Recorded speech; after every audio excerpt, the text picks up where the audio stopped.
Resell cheap Fiverr services at other high-value locations. The name of the game here is information differential or information imbalance. It's easy to get the impression that if you see news on one website, then people that visit another website will automatically know the news. After all, the internet is just a giant spider web, if you will, of links. The data that you can find on one place can also be found or accessed from another place sooner or later. Well, this is too much of an assumption to make. It turns out that in certain situations and regarding certain types of data, data actually travels slowly. This is a money-making opportunity for you. While a lot of people know about Fiverr and they know that they can buy services starting at $5, not everybody knows this. Even if people have heard of Fiverr, not everybody has actually used Fiverr. Again, this is an opportunity. You only need to find other websites on the internet like Facebook pages, Facebook groups, message boards, forums, and other places people post information. Some of these places have a marketplace.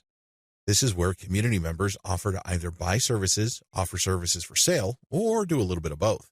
Once you find these places, sell Fiverr services on them. Of course, when they click on the link, they go to your website, but you're actually just reselling Fiverr services. You're not offering the services yourself. Again, the operative principle here is to buy low and sell high. You buy low on Fiverr, and you sell high on these other places. Advantages. The big advantage here is that you get to mark up Fiverr services. It's not unusual for people who buy something for $20 on Fiverr to turn around and sell it for $200 to $500 on their own website. Not too shabby. Another big advantage is that you get to offer the best service provider. You have to remember that there are a lot of service providers on Fiverr. There are a lot of people from all over the world offering a wide range of services. Not all of them are good. Some of them, however, are experts. They are the top of their field. What you can do is you can offer the best service providers from Fiverr. Sure, they sell at a higher price, but you can always mark it up. This way, you can resell only the very best and leave the garbage behind. Finally, the biggest advantage of this business model is you name your markup. If you think you can get away with 100% markup, go for it. If you think that 500% profit is possible and probably, take advantage of it. You have full freedom because you're advertising on third-party sites.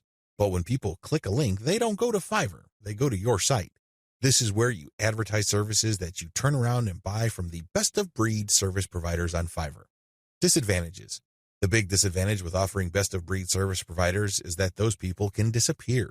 I know this firsthand because I used to get really awesome Kindle book covers from this person who cranks out one best-selling cover after another. I thought I would always come back to this person until I learned my lesson the hard way. For 4 straight months, he was unresponsive. It's as if he fell off the face of the earth. These suppliers are all over the place on Fiverr. In fact, there is a rule of thumb. The more competent the service provider and the more of an expert he or she is, the flakier that person is. We don't like flakes. Nobody should. But unfortunately, they're part of the mix. This is the risk that you run. Do yourself a big favor. Find an alternative. This means that you have a backup or two. For example, you're offering graphic services and you normally turn around and buy Michelangelo's services. If for whatever reason he flakes out, you can always tap Raphael or Leonardo so you can cover your assets. Another key disadvantage is that the quality might be spotty from time to time. If this happens, your reputation may suffer. Remember, you're charging a fat premium for this service. You are riding on somebody else's expertise. But if that person gets sloppy or lazy, let's face it, this happens to the very best of us. Again, this is where having a backup comes in. If your main go-to person delivers garbage, all of a sudden, you can at least quickly pivot and order from the next expert and come up with something decent. Another drawback to this business model is that many markets are increasingly sophisticated. Don't think that the people you're selling to are idiots. Don't think that they are completely wet behind the ears and they haven't heard of Fiverr. If they haven't heard of it, they will hear about it soon enough. Now, some people simply don't care. Some people may realize that you're just flipping services, and guess what? They don't care. Why? Their time is very valuable to them. They have other bigger fish to fry. Other people can take this very personally. They don't like to feel that they've been taken advantage of. They can see right through your system. It's obvious to them that you're just flipping services by buying low and selling high. These people are probably not your intended buyers anyway. Chances are, if they're that paranoid, cynical, and skeptical, they probably wouldn't have bought from you. If they did, they probably would have turned around and asked for a refund. It's a good idea to be discreet. Don't be obvious about it. However, at the end of the day, haters are going to hate. That's just part of the game. Another drawback is people often will only pay you a very fat premium. I'm talking about over 200% or 300% if you have a solid brand. This means that you have a long list of people who are happy with your reselling activities. These are people who really get a lot of value from what you're doing. That is hard enough because you're going to have to perform really well for an extended period of time. You also have to have a solid reseller site. You can't just go to Blogspot, Weebly, or Wix and scrape together a very basic site. People are going to equate the low quality of your site with the quality of the services you are reselling. This means that you're going to have to step up the amount of money you pay upfront for this business. You have to pay solid money to a developer and designer on Fiverr to create an authoritative and expert-looking reseller website. Finally, you have to get traffic to your reseller website. This means that you have to go to forums, message boards, Facebook groups, and pages that already actively resell the Fiverr services you are reselling. Go there, get people excited, post your offer, and when they click, they'd go to your reseller website. Step-by-step directions. Step number 1, find places to resell on. This is very important. Make sure to create a list of all sorts of places where people are selling services. Again, this may be Facebook groups, pages, message boards, or forums. Once you have found these places and looked at the services, pay close attention to the prices being charged. If you notice that a certain type of service tends to fetch a fairly high price across many different sellers and across many different times, chances are good that people who visit this place pay a premium for those who offer that type of service.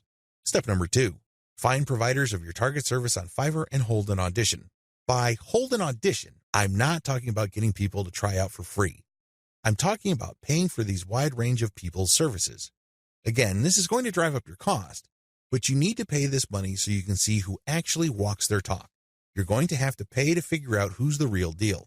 Again, you're trying to offer best-of-breed service providers. You're not just reselling some random rookie's output. Step number 3, build your reseller website. As I've mentioned before, you're going to have to spend real money to put together a high-quality reseller site. From the outside looking in, it shouldn't be apparent that you're just turning around and reselling Fiverr services. From the perspective of outsiders who know nothing about you and your service, you should look like an established, credible, authoritative, and trustworthy business. Step number 4, present case studies. People are not going to buy from you if you just tell them that you're the best thing since sliced bread. Things don't work that way. People are going to say, show me. The best way to do this is through case studies. This means that you're going to hire many different service providers on Fiverr and then give them the same project. You then take the results of the project and pick out the very best provider. You can use those results as your case studies. This way, you showcase to people that you can actually get the job done. Also, you may want to offer your resold services for absolutely free in exchange for a testimonial. Personally, I prefer video testimonials. Run the service for free for clients so you end up paying for this service to the provider on Fiverr and then showcase the positive results. Obviously, leave out any failed results. Step number 5, do outreach. I wish I could tell you that you just need to post an ad on forums, message boards, Facebook groups, and pages. It doesn't work that way. You definitely need to do these, but you also have to do outreach. This means that you're going to have to contact digital marketing agencies and other organizations that normally order the type of service that you are offering.